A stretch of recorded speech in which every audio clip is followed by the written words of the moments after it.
baby. Coming to the stage, very funny guy, good friend of mine. Put your hands together right now, Mr. Teddy Tutson!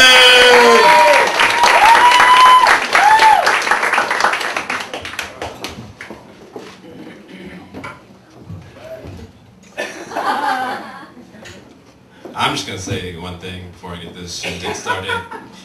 You guys are really racist considering it's February. Yeah. Wouldn't kill you to fucking throw up a black power fist. You're not gonna have to do it the other 11 months, alright? November rolls around, no black people is gonna ask you to do this shit, okay? Be safe. It's 28 days, fucking get over it. It's not even a leap year, Jesus. No, I'm actually really excited about Black History Month. I really don't have to say much about Black History Month, but the one thing that really disappoints me about Black History Month is when black people ruin Black History Month. You know what I mean? You know what I mean? Like, it's supposed to be this month where we celebrate all these, you know, overcoming all these adversities, and then, you know, there's a commercial that's like George Washington Carver and the peanut, and he invented all these things, and then it goes from the commercial, and then all of a sudden, some Negro with a Viking hat and the clock around his neck is like, yeah, boy! I just imagine like Frederick Douglass in heaven, just like. That's what I do now. That's what I do. I have adopted that during Black History Month. When black people do something that contradicts the month, I just walk up to them and I go, Frederick Douglass would be ashamed of you. Ashamed. This is the thing I think that should happen though during Black History Month. I think that all black programs that set black people back a couple centuries, okay, I think they should be taken off the air for this 1 month. It's 28 days, maybe 29 every 4 years, okay? Which means no Flavor of Love repeats, right? BET's gonna have to shut it down for a month, okay? They actually are probably quite welcome about that, given the current economic situation. January 28th, they're like, I don't know if you motherfuckers know this, but February is rolling around, so get your shit done because you don't have a job the next 28 days, okay? But this is really a show that I think shouldn't be on air during February. That's America's Most Wanted.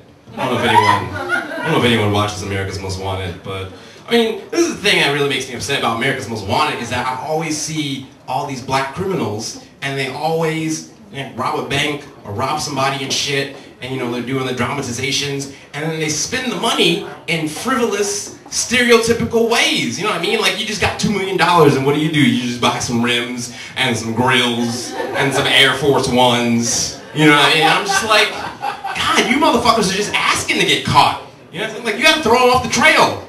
Buy some books. Okay? Maybe take some ski lessons.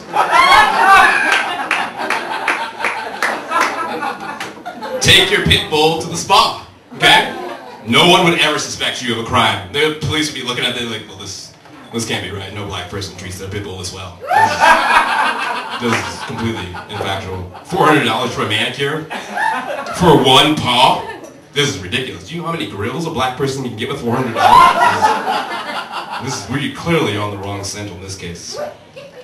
So, speaking of dogs, do we have any pet owners or animal lovers in the house? Oh, a lot of you. Awesome. I love you guys. I like it when you start talking about your pets and your animals and how much you love them and how they're like your children and shit. These are your little babies.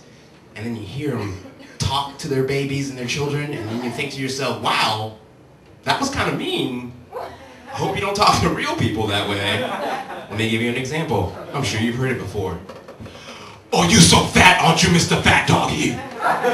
You so fat, aren't you, Mr. Fat Doggy? Who's the fat doggy? You the fat doggy with your fat cheeks.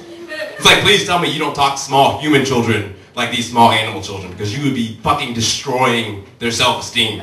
Like if I was hanging out with a toddler and I was like, oh, you stink with your poopy diapers. Who's a fat little turd factory? Who's a fat little turd factory? You're a fat little turd factory. Who's adopted?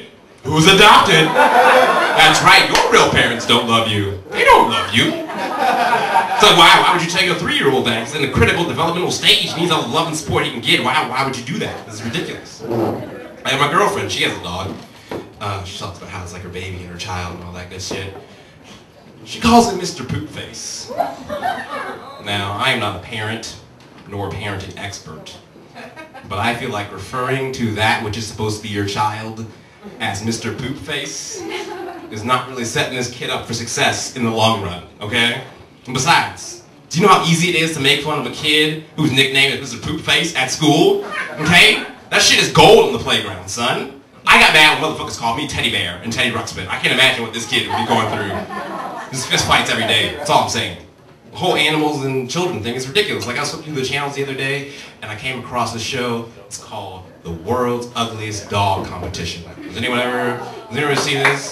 It's just a bunch of big fat white ladies in muumuus with the most hideous, disfigured, malformed creatures that God ever had the misfortune to put on the earth. And they're just parading these motherfuckers around. Their faces are all warped up and shit. Little chihuahuas with no hair. They're just standing there shivering, looking at their owner like, why? Why would you bring me to this festival of shame? I thought you cared about me. I thought it was your baby. What happened to that shit, bitch? Don't hold me up for applause. You may not realize this, Edna, but I really don't want the crown of ugliest dog in the whole fucking world. That's not something I'm really striving towards. I'm just saying. I'm not going to be flipping through the channels and stumble on Fox and see world's ugliest babies and a bunch of fucked up looking 3-year-olds being paraded around by their parents with bows on their head and shit. Or maybe I will. It's Fox. Who knows? The odds are actually in my favor that I will see that show happen. I'm just saying. I like it though.